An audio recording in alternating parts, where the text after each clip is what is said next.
Welcome back to The Paper Pursuer. Continuing on with show notes from episode 1191. And the next article comes from National Review, titled Bernie's Wrong. We are better off today than we were 45 years ago, by David Harsanyi, February 20th, 2020. Wage stagnation is a myth. We live longer, there's much less crime, and the environment is cleaner. A record high number of Americans, 90%, say they are satisfied with their personal lives, according to Gallup, and 74% are optimistic that they will continue being financially satisfied moving forward. Needless to say, the United States will never be a utopia, but for the vast majority of its citizens, most things are going in the right direction.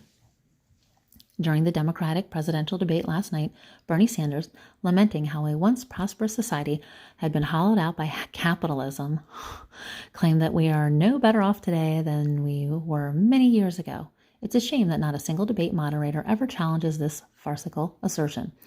In Bernie's telling, people, after 45 years of work, are not making a nickel more than they did 45 years ago.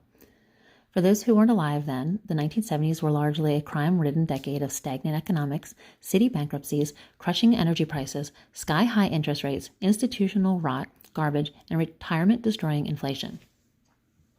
It was a far better place than the communist hotspots Bernie praised during those years. It certainly was not ideal. And a big part of the post-70s economic boom we're still experiencing today, the one that certain progressives and some statist right-wingers like to disparage, was propelled by policies that freed Americans from overbearing technocratic oversight, intrusive regulations, and stifling taxes that undermine growth. Obama. The alleged, well, of course I know he was not from back then, but he did try to resurrect it during his presidency, my opinion. Continuing on with the article, the alleged wage stagnation that Bernie and others are constantly referring to is a myth. For one thing, wage stagnation fails to take into account the healthcare benefits, pensions, vacations, family leave, and other perks now embedded in job packages, somewhere around 30% of an employee's overall benefits. Once those benefits are added, Americans probably have seen about a 45% wage increase since 1964. More important, the amount of time we work to buy things we need is less. What we buy does more, and it's of higher quality. Does anyone believe that $1 spent on medical care in 1975 equals $1 spent today? In part because of a worldwide retreat from collectivism, extreme poverty has dramatically decreased. Massive new markets have opened to us. Despite the perception of many, medium household incomes are at an all-time high. The middle class is growing, especially the upper middle class. In the past 50 years, spending on food and clothing as a share of family income has fallen from 42 to 17%. Your house is probably more expensive than the average house was in 1975, but it's also more comfortable and safer. The year Bernie graduated from college, less than 6% of his fellow Americans, the majority of them wealthy, very few of them minorities or women, were enrolled in higher education. In 1975, only around 11% were enrolled in college. According to the Federal Reserve according to the Federal Reserve study, millennials are also the most educated generation, with 65% of them possessing at least an associate's degree.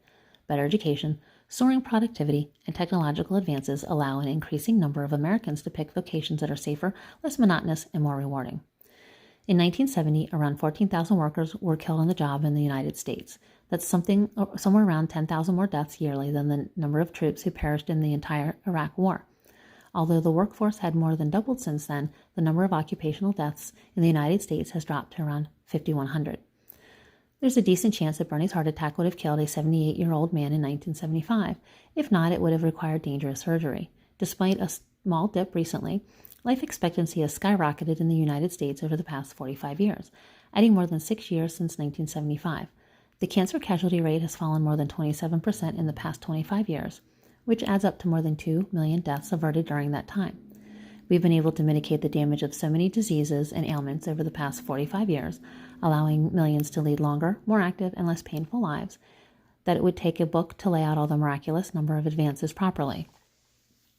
Most of these developments, not incidentally, were brought to us by profit-driven companies. In 1975, the child mortality rate was 18.8 per 1,000. In 2019, it was 5.7.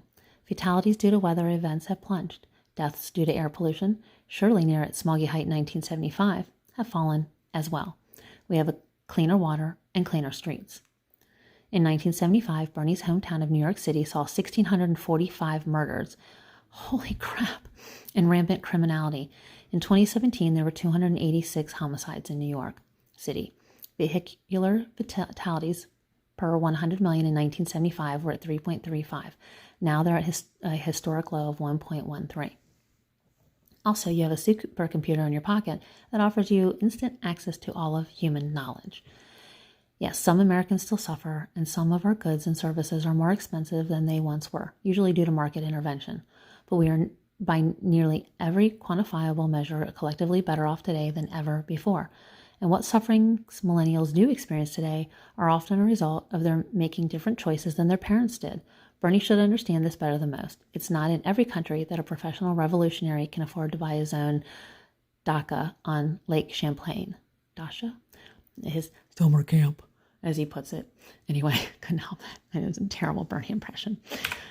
That was rather interesting. Let y'all know I was born in 1975, so I am a product of the 80s and 90s. And of course, I can't remember back that far, but I do remember a lot of my childhood, and just, it amazes me how inexpensive things can be, but how cheap and yet good quality at times. I know, it's confusing. All right, so let's move on to the next one. This article is from AEI. It's called, titled, Median Household Income is at an all-time high. Are you happy yet? Economist Mark J. Perry talks about rising incomes, flattening inequality, low unemployment, and why none of it seems to make us feel better. October 3rd, 2018. Here's some really good news. Median household income in the United States is at a record high. Inflation adjusted $61,372,000. When you factor in the fact that today's households contain fewer people, the news is even better. In 1975, for instance, average income per person per household was just $19,500. In 2017 dollars, now it's $34,000. And get a load of this. There's no evidence that income inequality has grown since the 1990s, or that the ability to move up and down the income ladder has shrunk in that time period. More people than ever live in households pulling down $100,000. Again, adjusted for inflation, than ever. Fewer households make less than $35,000, adjusted for inflation.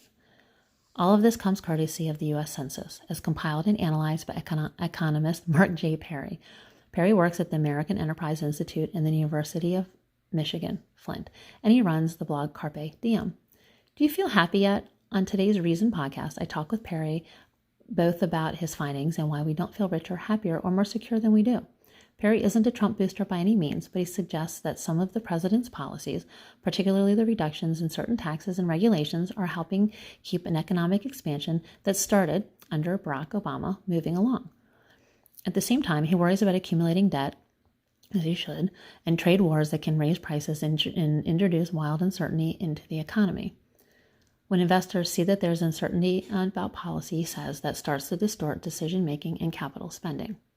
Perry suggests one reason we don't feel more satisfied with economic improvements is that they are a feature and not a bug of a free enterprise system.